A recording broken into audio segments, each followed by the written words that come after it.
நாடு என்னும் தலைப்பின் கீழ் 10 குறளை பார்ப்போம்.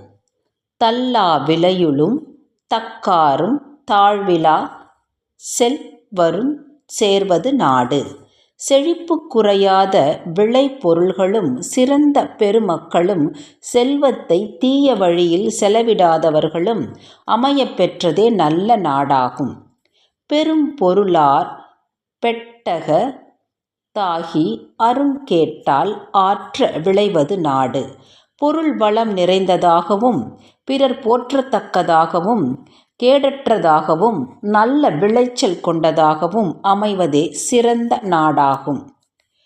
பொறையொருங்கு மேல் வருங்கால் தாங்கி இறைவர் கிறையொருங்கு நேர்வது நாடு. புதிய சுமைகள் ஒன்றிரண்டு வரும்போதும் அவற்றைத் தாங்கிக் கொண்டு அரசுக்குரிய வரி வகைகளை செலுத்துமளவுக்கு வளம் படைத்ததே சிறந்த நாடாகும். உறுபசியும் ஓவா பிணியும் செருபகையும் சேரா தியல்வது நாடு. பசியும் பிணியும் பகையுமற்ற நாடுதான் சிறந்த நாடு என பாராட்டப்படும்.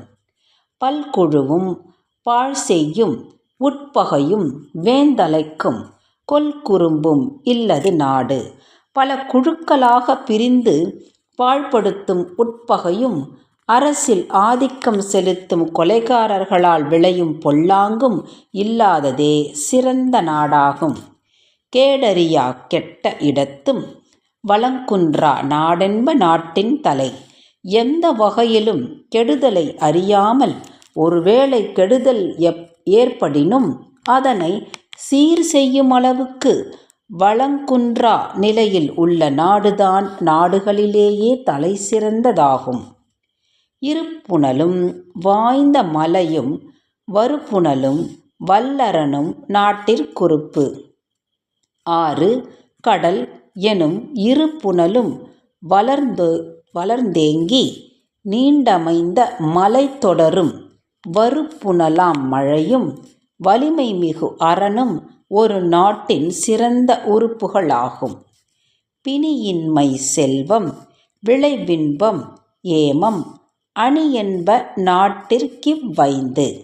மக்களுக்கு நோயற்ற வாழ்வு விளைச்சல் மிகுதி பொருளாதார வளம் இன்ப நிலை உரிய பாதுகாப்பு ஆகிய ஐந்தும் ஒரு நாட்டுக்கு அழகு என கூறப்படுபவையாகும்.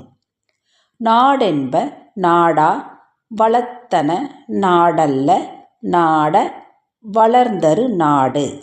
இடைவிடாமல் முயற்சி மேற்கொண்டு வளம் பெறும் நாடுகளை விட இயற்கையிலேயே எல்லா வளங்களையும் உடைய நாடுகள் சிறந்த நாடுகளாகும்.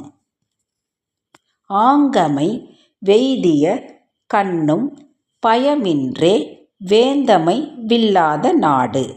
நல்ல அரசு அமையாத நாட்டில் எல்லாவித வளங்களும் இருந்தாலும் எந்த பயனும் இல்லாமற் போகும்.